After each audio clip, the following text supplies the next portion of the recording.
ఇండియాలోనే #1 varicose veins hospital Avis vascular centre.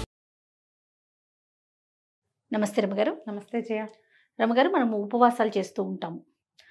కొంతమంది ఒక్కొక్క రోజు ఒక్కొక్కళ్ళు తీసుకొని దాన్ని బట్టి ఉపవాసం చేస్తాము. ఏకాదశికి మీరు రెగ్యులర్గా ఉపవాసం చేస్తారు. దీని యొక్క ఫలితం ఏంటి రమగారు? ఒకటేమో ఉపవాసం అనగానే భగవంతుడి సమీపంలో నివసించటం పాయింట్, భగవత్ సేవ కోసం. అయితే ఇలా మనం సుష్టుగా 3 పూట్ల తినేవాళ్ళు 15 రోజులకు ఒకసారో వారానికి ఒకసారో ఒకరోజు ఆహారం మానేస్తే ఆరోగ్యానికి కూడా మంచిది జయ. చాలా హెల్త్ బెనిఫిట్స్ అట. ఇహము పరము రెండిటికి పనిచేస్తుంది.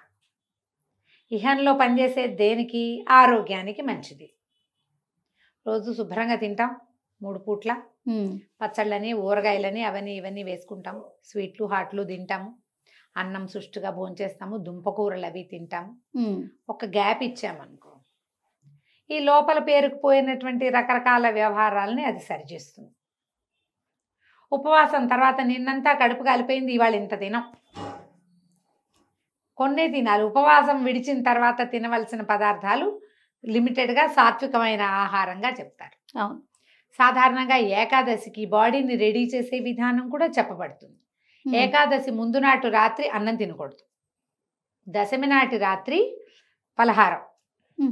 ఏకాదశి పగలు రాత్రి ఉపవాసం. ద్వాదశి నాడు పొద్దున మృష్టాన్న భోజనమే. మళ్ళీ ద్వాదశి నాటి రాత్రి టిఫిన్, అన్నం తినకూడదు, పలహారమే. ఇప్పుడు చూడు, శరీరం మీద ఎక్కువ బరువు వేసినట్టు కాదు, మొత్తం తీసేసినట్టు కాదు. దీనివల్ల అడ్జస్ట్ అవుతుంది శరీరంలో ఉన్న రకరకాల సమస్యలు, ఆహారం వల్ల వచ్చినటువంటి ఆరోగ్య సమస్యలు. దీనివల్ల కొంత తగ్గుముఖం పడతాయి. దీంతో పాటు పరం ఏమిటి? ఈరోజు భగవత్ సంబంధమైన రోజన్న జ్ఞానం. ఏకాదశి నాడు ఇది చేయకూడదు, ఇది చేయకూడదు, ఇది చేయకూడదు అని గమనంతో జీవనం. అవును. జ్ఞప్తికి తెచ్చుకుంటాం కదా.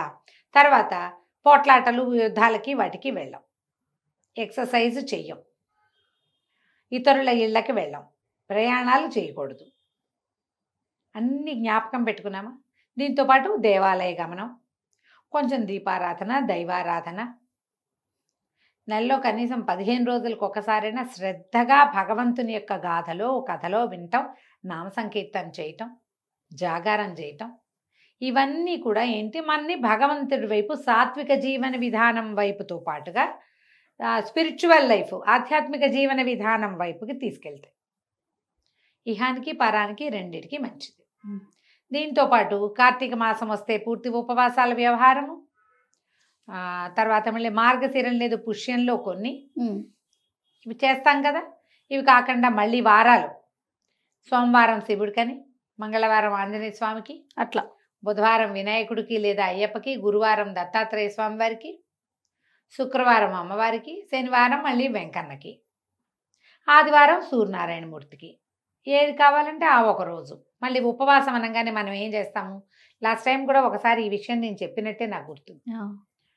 అన్నం మానేయటం ఒకటే ఉపవాసంగా భావిస్తాం. అది పొరపాటున కూడా కాదు. అన్నానికి భిన్నం ఇంకోటి ఏదైనా తద్భిన్నం ఇంత తింటాం కాదు. పళ్ళు తింటాం, ఏ నీళ్ళో తాగటం, లిక్విడ్ డైట్ మీద ఉండటం, మజ్జిగ, మంచినీళ్ళు, పళ్ళ రసాలు మాత్రమే తీసుకుని, లేదా ఒట్టి ఫలాహారమే తీసుకుని, ఉప్మా తిన్నా కాకుండా తింటాం.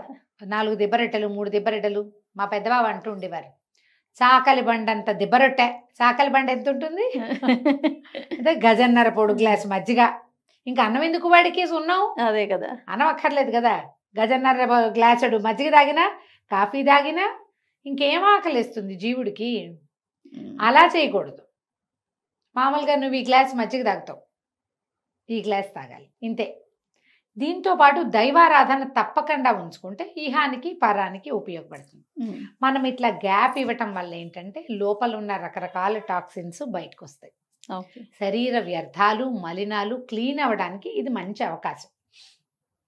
ఎక్కువ మంచినీళ్ళు తీసుకోవటం, ఇందులో ఏంటంటే శారీరకమైన పని తక్కువ చేయటము, ఎక్సర్సైజ్ చేయకపోవటము, అది ప్లస్. ఆహారం తీసుకోలేదు కాబట్టి మామూలు సాధారణమైన క్రియలకి దూరంగా ఉంటాం. మా సాధారణమైన క్రియలకి ఇది సరిపోతుంది. నిన్నటిది మొన్నటిది మన పొట్టలో ఉన్నటువంటి కొన్ని రకాల వ్యవహారాలు శ్రద్ధగా కనుక చేస్తే ఉపవాసం అంత అత్యద్భుతమైన ఫలితం ఇచ్చే సాధనం ఇంకొకటి లేదు. ఈ ఉపవాసంలో అన్నం మానేయటంతో పాటుగా తిండి మానటంతో పాటు కూడా దైవనామ స్మరణ పెట్టుకోవాలి. దీనికోసమని మీరు సాత్వికంగా ఉండాలి. పోరాడము, పోట్లాడము, బాధించటము. దేవాలయానికి వెళ్తారా, క్యూలో నిలబడి పోట్లాడుకుంటూ ఉంటారు. అవును, క్యూలో నిలబడి దేవాలయం వాళ్ళు ఏమేం సరిగ్గా చేయలేదో లిస్టు చెప్తారు, తప్పులు ఎంచుతారు. ఏంటి వీళ్ళు ఇలా సరిగ్గా చేయట్లేదు, అట్లా నువ్వు అక్కడికి వెళ్ళి యుద్ధం చేస్తే అదేదో రోడ్డు మీద చేయరాదు, దేవాలయానికి ఎందుకు వెళ్తావు? అక్కడున్న ఆరా అంతా పాడు చేసేస్తాం కదా. ఎవరో భక్తి పరులు ఉంటారు, ఎలా ఉన్నా సరే దర్శనం చేసుకోవాలనుకునేవాళ్ళు, వాళ్ళని చెడగొడతారు. మీకు అలాంటి ధోరణి ఉంటే గుళ్ళోకి వెళ్ళకండి దయచేసి, మీకు దండం పెడతాం. సాత్వికంగా ఉండాలి, ప్రశాంతంగా ఉండాలి. దానికి ఇది ప్లస్ అవుతుంది. మీకు అనారోగ్యంగా ఉన్నా, వీక్నెస్ ఉన్నా, ఏమైనా తల తిరుగుడు లాంటి సమస్యలు ఉన్నా, బీపీ డయాబెటీస్ ఉన్నా, ప్రెగ్నెన్సీ ఉన్నా, లేదా కొత్తగా డెలివరీలు అయిన వాళ్ళైనా, వృద్ధులు ఉండలేని వాళ్ళు, మందులు ఉన్న వాళ్ళు ఉపవాసాల జోలికి వెళ్ళకండి. ఓకే.